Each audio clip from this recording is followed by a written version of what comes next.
I'd like to call on Ibaru, Chief Operating Officer for Northport Real Estate, who will be doing a presentation. So please give him a round of applause and allow him to come through.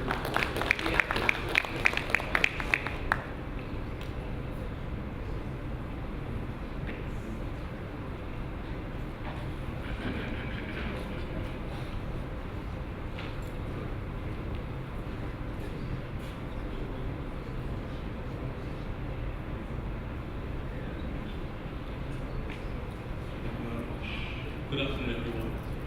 Great to have you here. So I'll just run quickly through some work we did on co-working, and we hope it would throw some light into what we know so far. Globally, we know that co-working has been growing, as we can see here from the charts in 2020. So a community manager, obviously, yes, you're correct. Right, community manager is great. And the first thing is good people cost more.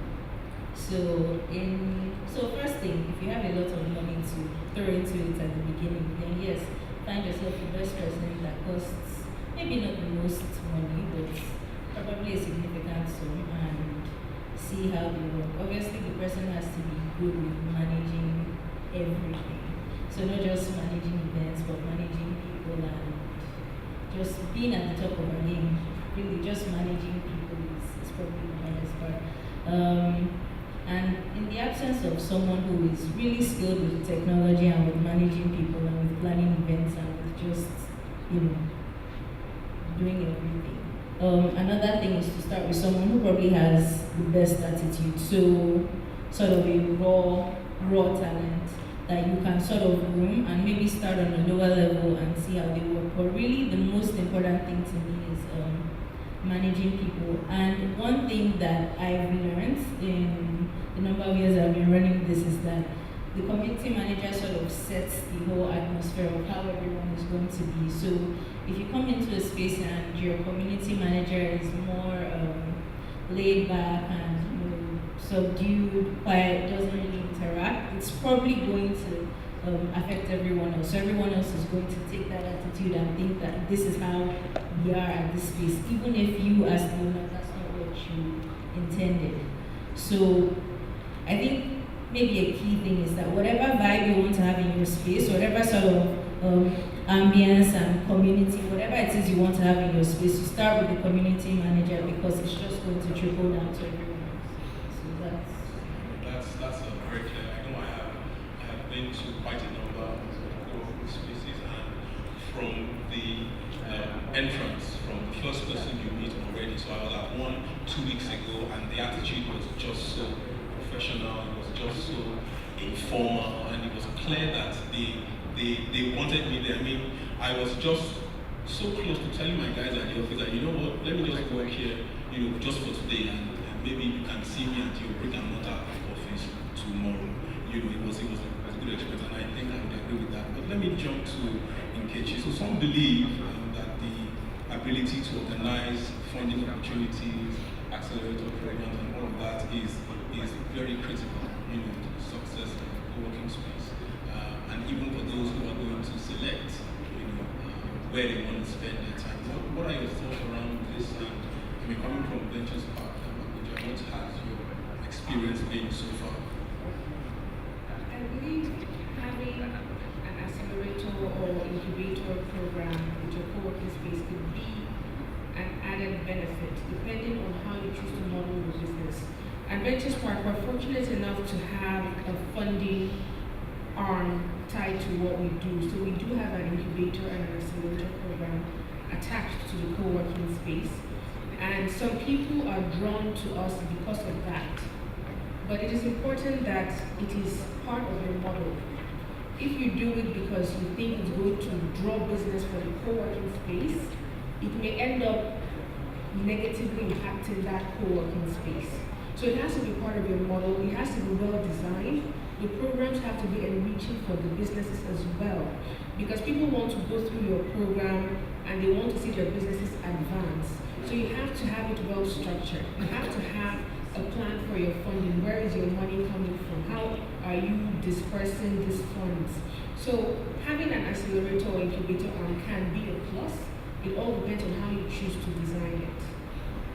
Thank you for that. I know I was still, chatting with a co-work space owner about maybe 11:30, yesterday night, and he was adamant that he doesn't think it's a good idea, and his thoughts were it's distracting. It can, distract you, and you're working on the accelerator program, you're working on the incubator or what have you, and then you're working on running the co-working space, aside the events, and then your guests, and then your meetups, and all that. What have you found? What are your reflections around that? It can be very distracting. That's why the way we structured ours is different. These arms run separately. So we have them enhancing each other as opposed to pulling each other down. They have their own individual setup and their own individual structures. So it depends on how you choose to model it. If you just take it on and you're not well thorough in the design, in the thoughts you put into it, it will end up being a negative on your own business. So like I said, it depends on the model for it. Thank you very much. So I'm afraid. So there are CSR sustainability dimensions to co-working spaces, that few really understand. And I know we've had conversations around this. So I want you to, express your thoughts and let me know what you think around just how, these factors can affect the success of the co-working space.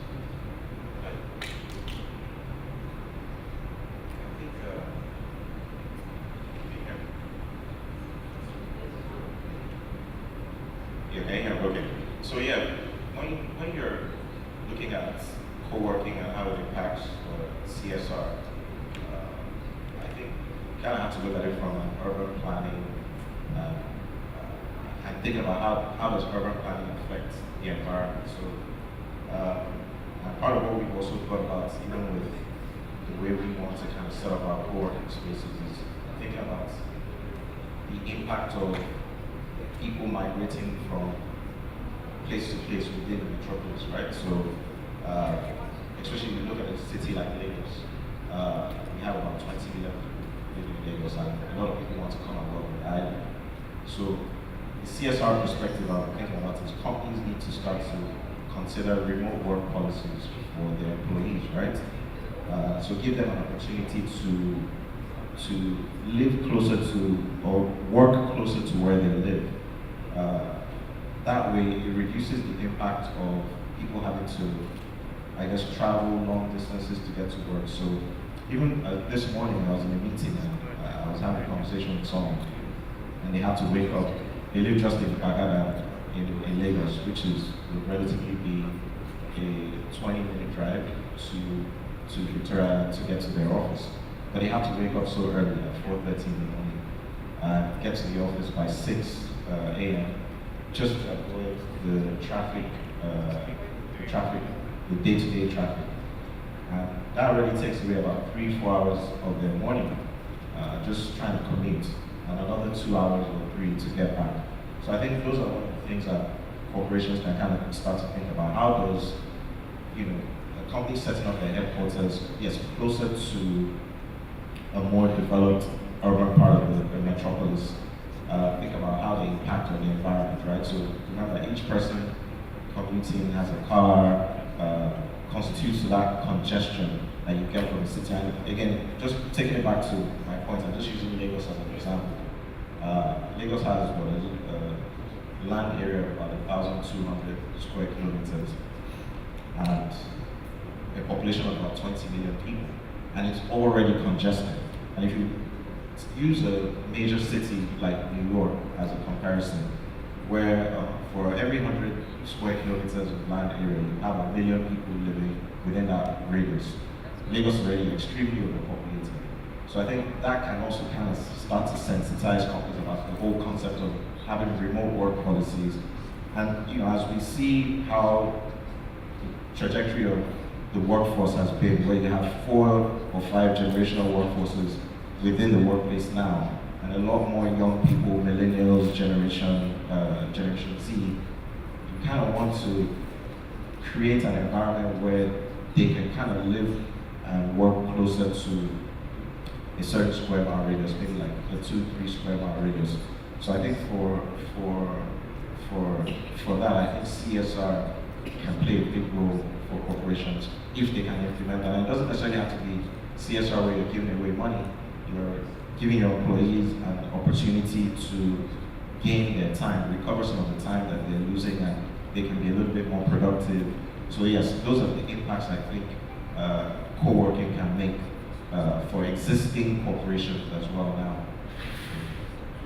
I think it's a very strong series of points you've raised. I mean, we've had several conversations before now, and I don't know if there's anyone who works in corporate Lagos who doesn't have a friend that wakes up at some hour, 4 o'clock or 4:30, just to avoid traffic, and then and you find that, and I've had conversations with a number of executives in different companies, and especially when they ask me, this whole co-working, shared office space thing, what is it really about? So I keep hearing about it, and when I explain to them, they now think about it. It's like a light bulb moment. So really, if I can give some of my employees maybe 2-3 days a week to work closer to where they live, they will be so happy. I even had a conversation with a top executive at an oil and gas company, and he would actually consider that option to say, okay, let me have 3 or 4 of my engineering guys or team work remotely, and let's see how that impacts on their work and their productivity. Just to even add to what you're saying, there are even health benefits, because I don't know how healthy and how focused an individual will be if you wake up 4 a.m. every day to avoid traffic, to work 10 to 12 hours. You only get maybe 4 or 5 hours of sleep Monday to Friday, so you're exhausted at the weekend. You can't even interact. So again, it gives them back family time, personal time. So I think for me, those are some things like corporations can think about. How does co-working impact the environment, even your employees, and that could be some form of CSR that goes a long way to help improve or decongest the environment as well. Okay, I have a follow-up question on that, but let me get to Alonso, and then we'll go around. So we've been seeing a number of co-working spaces springing up here and there. There's hardly a month that goes by and some co-working space isn't starting. What are your thoughts on sustainability? Do you think they will last, and what do they need to do to still be around 3 to 5 years down the line? Okay, I was just having this conversation 15 minutes ago. Obviously, co-working has become the buzzword over the past 2 years. It appears to be a very attractive sector, and currently the demand is there. Nigerians obviously being very entrepreneurial people have seen an area or an opening in the market and decided that this is where, if I have 50 to 100 square meters of space, free space, let me build a co-working space in quotes.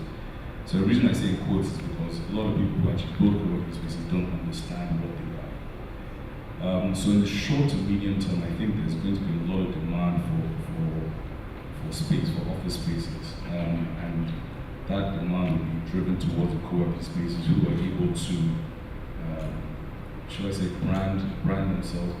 I think your slide showed some of the key success factors for co-working spaces, which is obviously branding, space, location, some of the services and amenities and whatnot. So, co-working spaces are able to differentiate themselves and to obviously create that demand or let people know about their existence in the market will obviously attract most of the demand. So in short to medium term, I think there will be a strong demand for co-working spaces.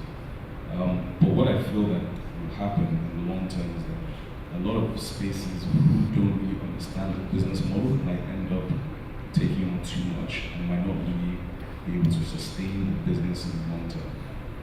And that's because obviously there's going to be bigger players in the market. There's a lot of visibility on real estate players that are looking at this with very, very, obviously by the fact that we're here right now, this panel shows that there's a lot of interest in the space. So there's going to be a lot more investment in in co-working spaces. So in the long term, what's going to happen is that the smaller players who don't have the business models, who are not managing their cost structures adequately, they will be phased out.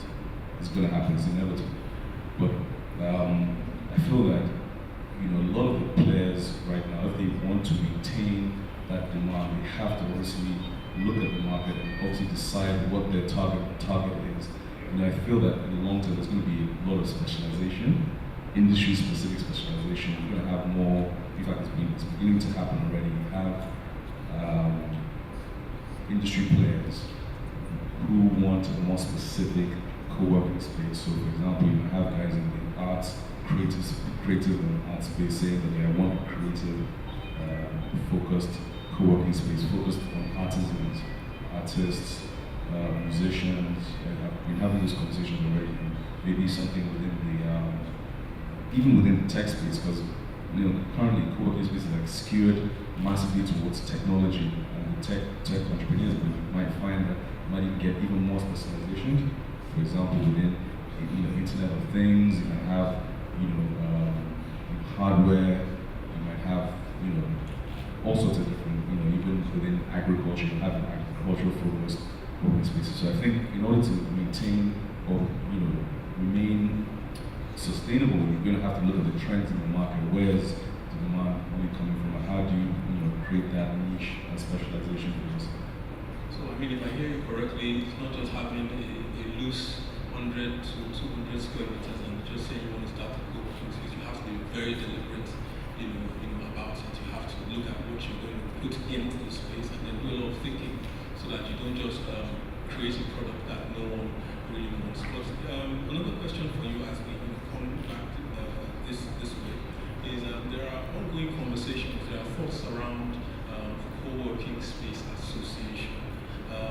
What are your reflections on that? Do you think it will work? And what do you think the benefits of that would be if there are any? I think associations in any industry are very important, obviously to protect the stakeholders. You have to have collaborative discussions. For you to be able to drive policy in your favor, you have to come as a united front. Right? I think these discussions already started happening amongst the co-working space.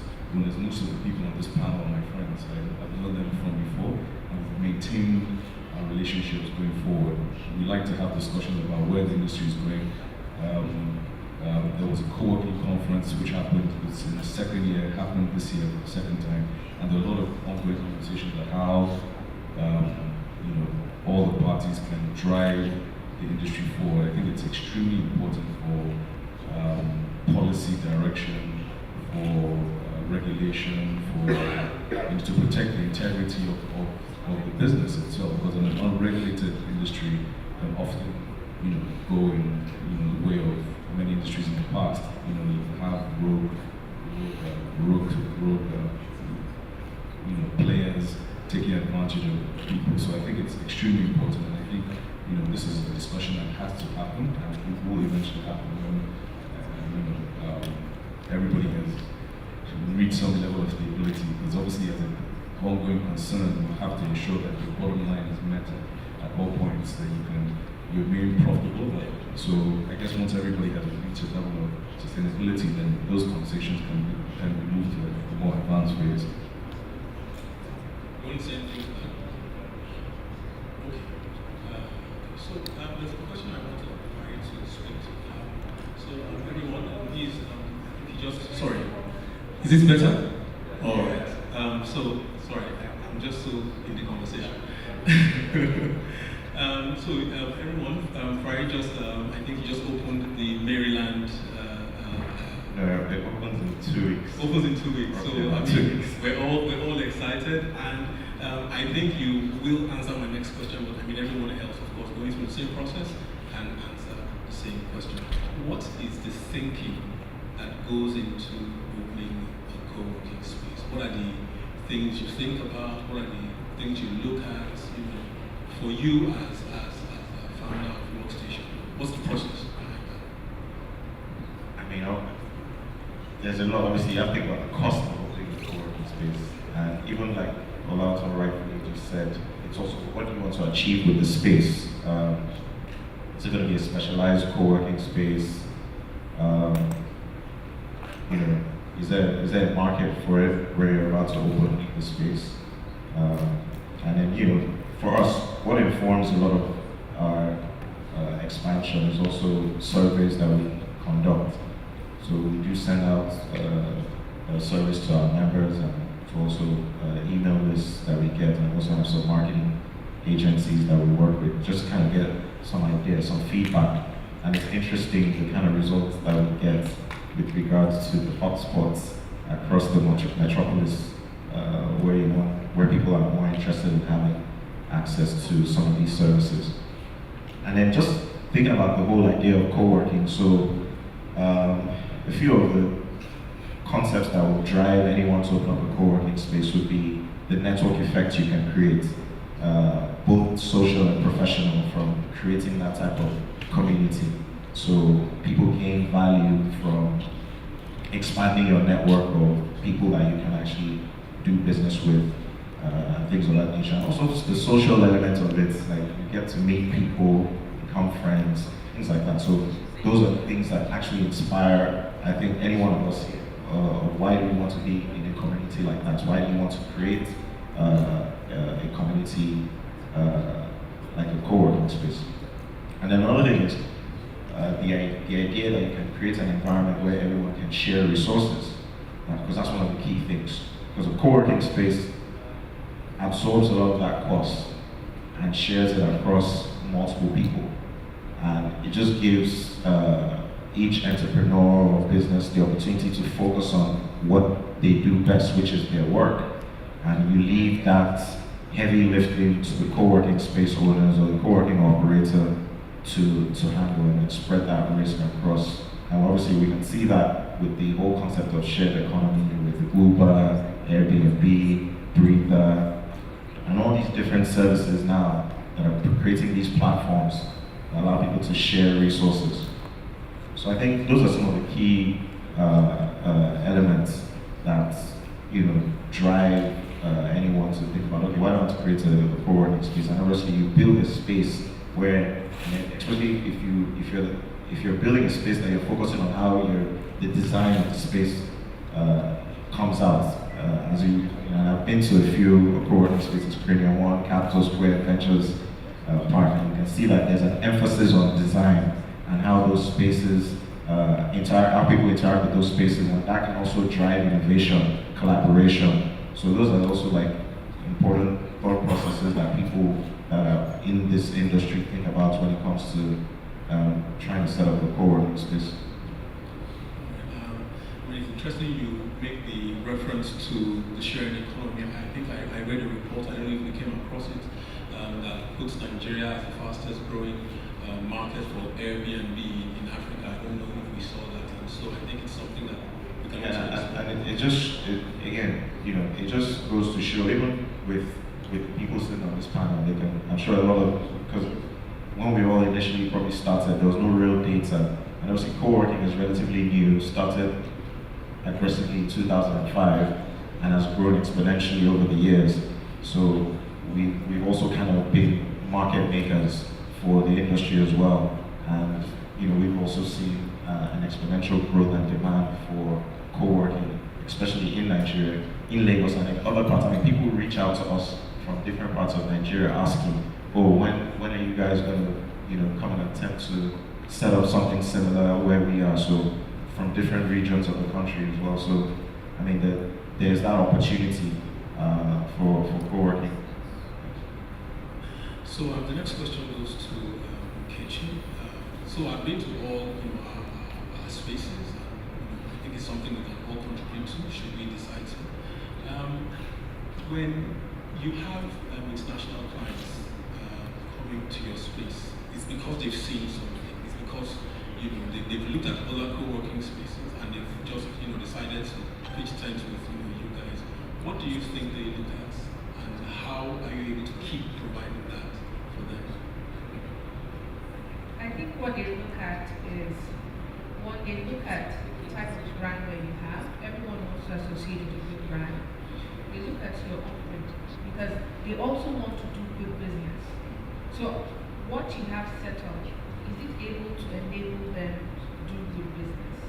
Do you have systems and structures in place that will enable them to do good business? Also, these multinational companies that come to set up in Nigeria, they have their own policies for the way they manage their team, the way they do their operations. They want something that gives them a very good relationship with whichever co-working space they choose to set up in. So, do you have a space that is maybe wellness oriented, if that is their policy? So for us now, we have a gym in our co-working space. Some companies like that will have that because they are able to be more wellness oriented and have wellness programs that are run. Do you have leisure activities to help your team relax? So they look at all that to see if what you have set up is able to suit the language of their company.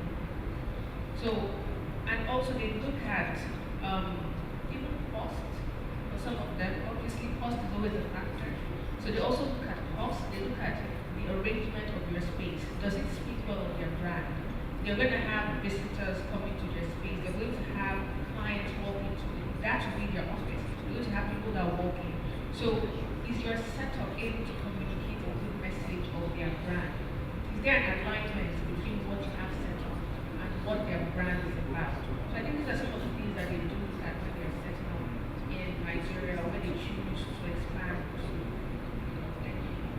Before you pass the mic, so I follow every one of you on Instagram, social media, so I can keep track of what you do. And I noticed that we all do different programs. We have different things. You know, who's going to be here, who's going to be coming. You know, this is what we're doing today, next week, next month.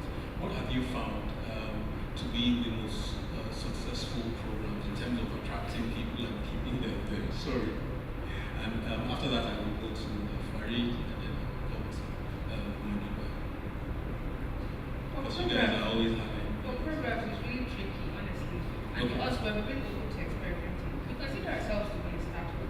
Because Ventures Park is just a year plus. We're not even 2 years old yet. So we're very open to experiment. Every program that we do, we really design it, we think about it, and then we implement it, and then we track to see the response. So for us, the kind of program that we see that people gear towards, well, it depends on what we're trying to achieve. We always ask us, what are we trying to achieve?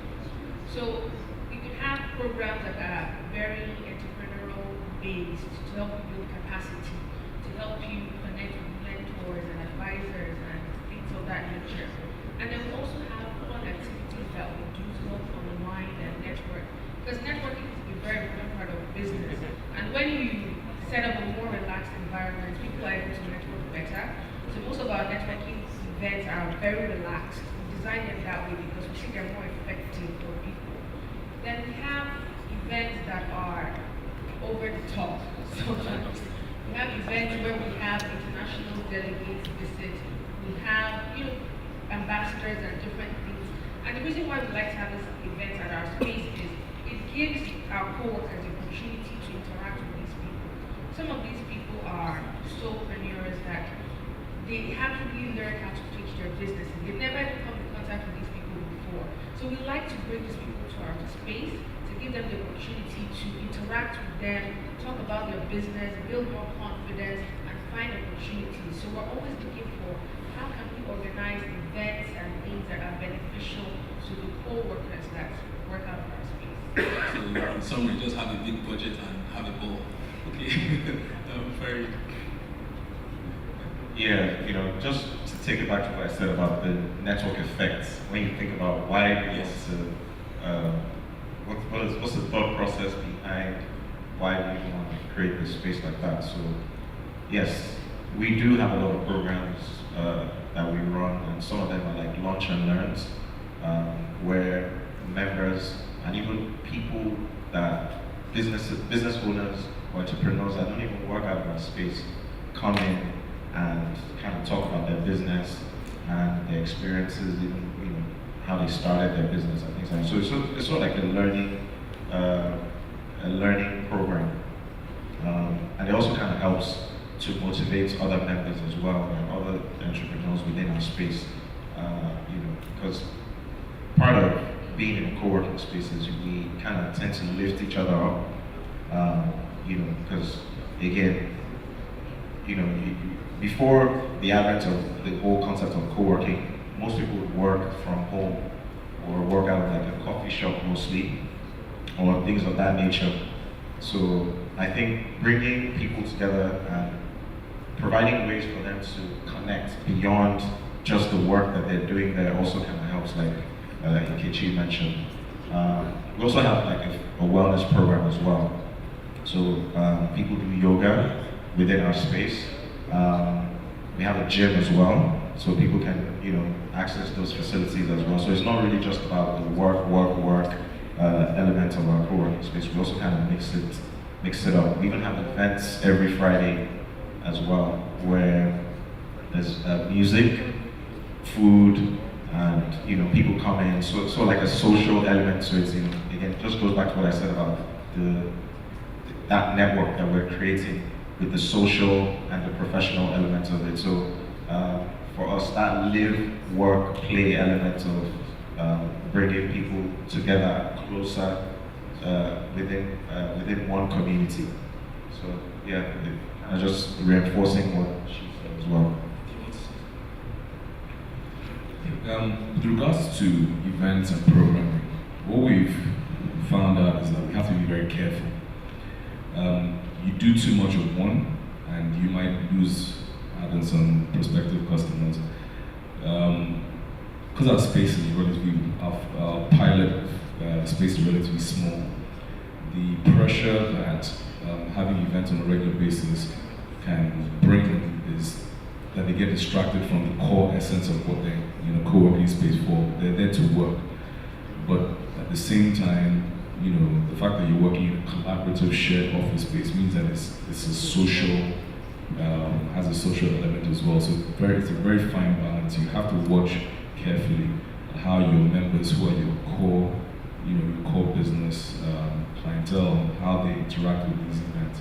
What we try and do is that we try and mix it up a little bit. So we have, what we call fireside chats, where you bring in someone from outside, usually a notable person who, is in a related field to the predominant membership sort of clientele base. So as we're skewed towards technology, we bring in people who can advance, or stakeholders within that space. So we brought in guys from Y Combinator, 500 startups. These are guys who can really impact the businesses through investment or through different ways. We also have meetups where we just bring food, drinks. So we blend it between the serious, the sort of serious hard talk, the social, which is food and drinks, and we have members who also might want to showcase their products and services but at the same time we have to be very careful. At one point we used to do them every week, but then we've had to be more careful and say, okay, let's gauge our members and let's have them maybe on a monthly basis going forward. Obviously, some spaces are a lot larger, like a workstation, a huge space, so they have dedicated spaces for events and the likes. But I think that obviously co-working spaces are inherently social. Like you said before, if you don't want to work in a shared space, if you don't want to work with people around you in a collaborative office space, you can work in your house, or you can go to a hotel, you can rent your own private office, but if you work in a collaborative space because you know people around you can be beneficial to your business in some way. The fact that I work in a co-working space, I've met so many people who have impacted my business in a positive way, right? From coders to everything, from real estate to every aspect of business, from marketing to sales to accounting. So you just have to be very careful and align your work, your events to the kind of members that you have. Thank you very much. I was just notified that we have 5-10 minutes for questions. So please, if you have any questions, panelists, okay, there's a man at the back. Thank you. Thank you. My name is Ismail Osman, Senior Associate to Ajido Union. I'm just more of an observation, just wondering. You have working in a building. I'm just wondering, what type of relationship will the owner of the building have with the co-workers? Is it a form of a tenancy or a license? Why I'm asking, we all know where we are with our laws when it comes to issues of defaulting tenants and all that, how to get them out, the difficulties, the length of time having to go to court. You're running a commercial business, a co-working space.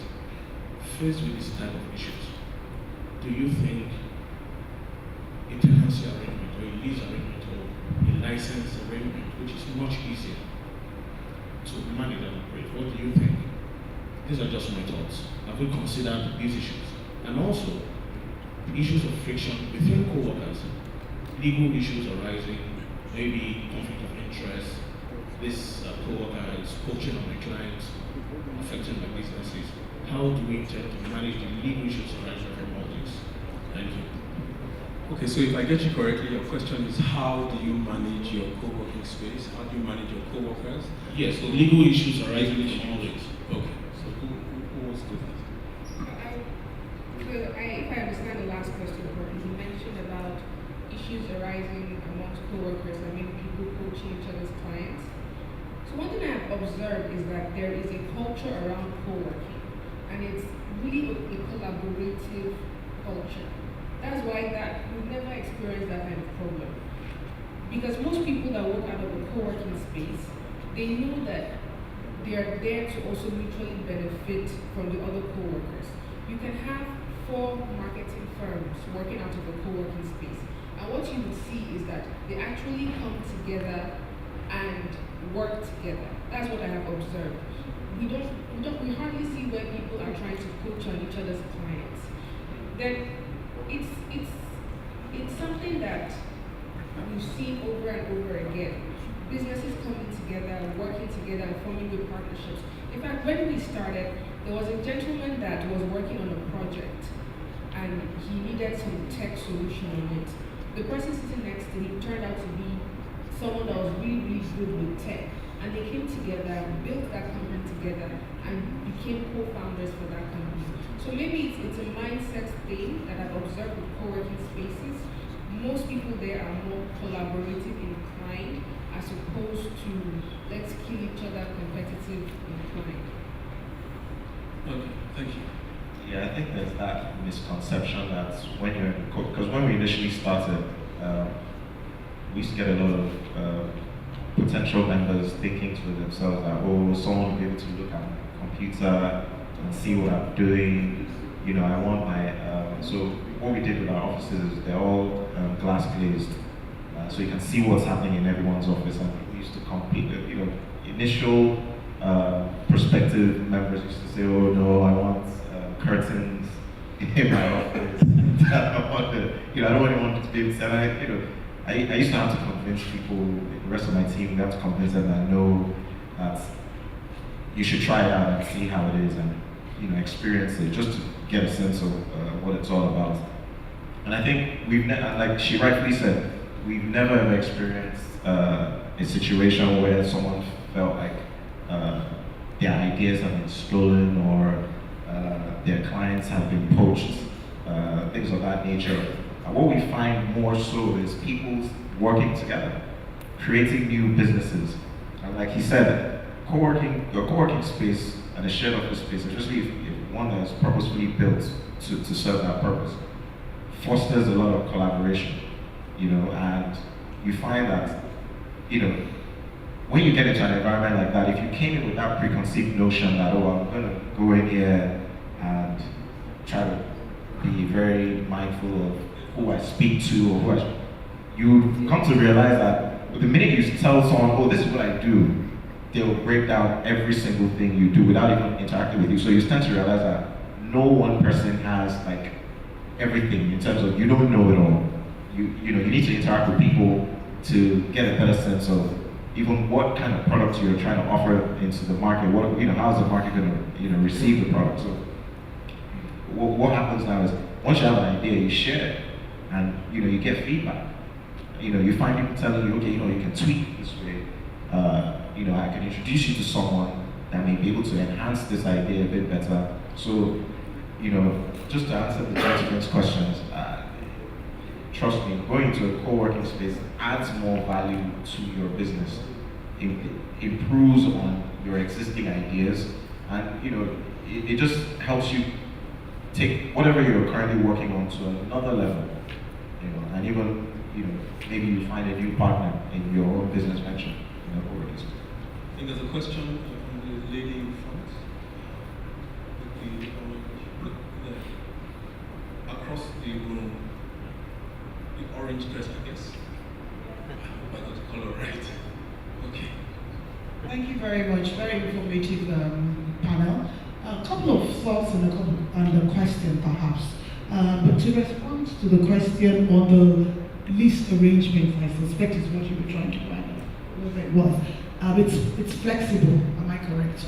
It's pretty much plug and play. So you just go into you come in, create some time, and we have a very fluid arrangement. You plug and play. Correct me if I'm wrong.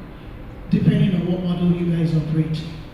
Yes, the whole essence of co-working spaces is that they have flexible, arrangements. Yeah. So you rent a desk, you can rent a desk, or you can rent a private office on a monthly basis, or some even do daily plans or weekly plans, depending on obviously the model.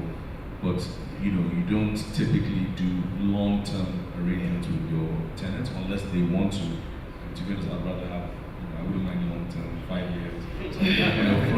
Okay, so I would ask my question, 2 questions. First of all, in terms of your designs and your setup, and I'm interested all 4 of you sort of having a chat separately, because I'm thinking about this concept for the financial institutions, but in a slightly different way.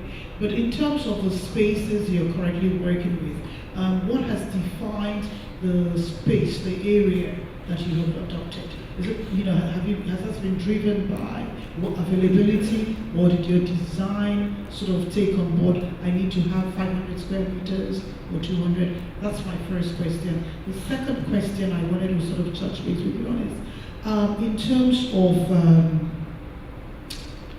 taking this concept into the world, so rather than have it a workstation Nigeria, have you looked at, or have you begun to consider taking it into the offices that we've been talking about on the other side of the room earlier this morning? Just thoughts around that. So, with regards to the first question, what has defined the sort of design of the space? And first of all, it's your space. The co-working space is a commercial entity, unless you're running a non-for-profit. So you have this, if you can find a commercial space that has, a large enough, square meterage to enable you to make money, then, according to your model, right? You can say you want to have a 500 member space, a 200 member space, 100 member, or even a 50. Obviously, economies of scale work in your favor the larger the space is. So you typically don't want to have anything less than a 20 to 50 man space. Anything less than that puts too much pressure on your cost structures. So if you can find a space that meets your requirements, and what you do next is that you look at the commercial,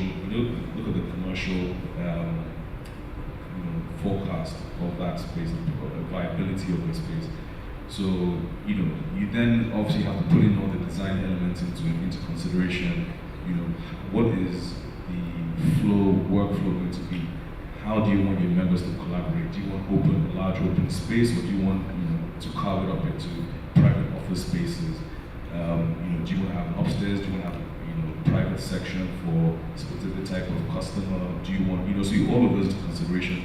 Do you want to have a good workflow so people can walk through and not feel clogged up? Do you want to have game room? Do you want to have spacing for relaxation? All of these things go into play, but it really depends on what kind of space you want to build. Obviously, as a tech space, you want a space that allows collaboration. You want your coders to maybe have a space for because they code for a long period of time, so they might want to relax their eyes and have a small section. So I think it's slightly different for every kind of space. Obviously, depending on the sector, depending on the design that you like as well. Then the founder of each space has a specific type of design they like. The same way when you build a house, you have a style. Some people like modern, some people like more classical style. So all of that, is more of a personal decision. And obviously you have to follow the trend. What do your target market, what do they want, right?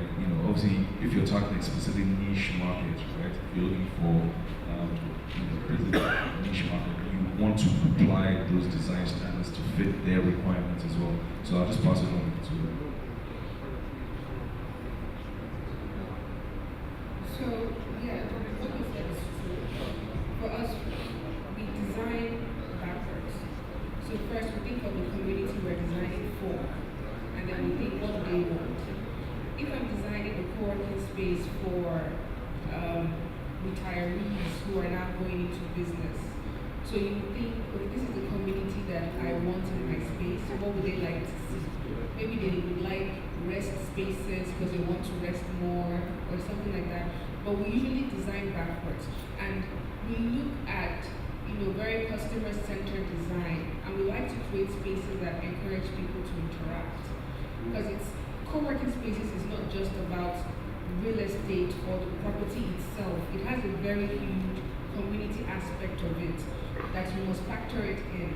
Nigerians were not naturally very engaging with each other. That's one thing I've observed as opposed to other countries. So in building your space, you need to ensure that it encourages people to engage, it encourages people to collaborate. So those are all the things that we think about, and it's what will now help us decide, are we going to do cubicle offices or large open spaces, smaller training rooms, bigger training rooms? Should we get a space that has a lot of green, maybe a pool area, whatever it is? So we picture the person we're designing it for, and we design it with them. We get feedback from them, what would you like, and then we design our spaces. I think just to add to it, you also have to think about the geographical location of where you're putting the co-working space. So I'll just give you a quick example. Co-working spaces generally have like 3 core plans: the private office plan, the fixed desk plan, and the hot desk plan.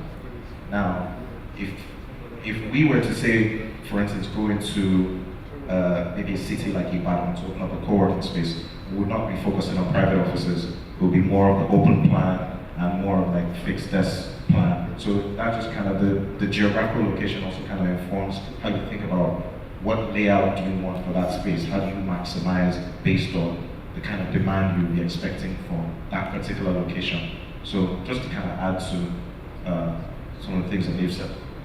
All right, thank you all for giving us your thoughts. Thank you so much for coming around. I think they will still be available briefly after the session for any further conversations we might want to have. Thank you all very much. Let's put our hands together for them.